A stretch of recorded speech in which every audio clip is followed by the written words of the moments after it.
دي حاجة من أكتر الحاجات اللي عجبتني هنا بصراحة في المطار. دي مفروض غرفة للبيبيهات، إذا كان يغير أو يرضع أو غيره. طبعا مش مكتوب إن فيها فلوس أو حاجة أو وسيلة دفع أو حاجة زي كده. تمام. جوه مكان جميل جدا، مكان لتغيير اللفة أو البامبرز. تمام.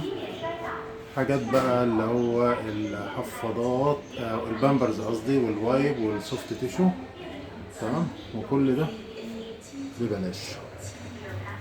أعتقد ده كمان فيه مياه سخنة. بصراحة حاجة جميلة جدا جدا جدا يعني، حاجة من اللي احترمتها في المكان ده. حد هيقول له انت بتصور حمامات، انت بتصور بص احنا بني ادمين محتاجين حمامات. ده مكان جميل جدا للام ومريح ان هي تغير الدايبرز او البامبرز او كده. تمام. وفي خصوصية كمان مفروض بتدخل والباب بتقفل عليها من جوه، وخدمة مجانا، والمكان شكله مريح ونظيف وكل حاجة موجودة. الصراحة انا عجبني ده. ما اعرفش، قولوا لي في بلادكم اذا شفتوا ده في المطار او يعني انا اول مره اسافر يعني بره البلاد العربيه، واول مره اشوف حاجه زي ديت.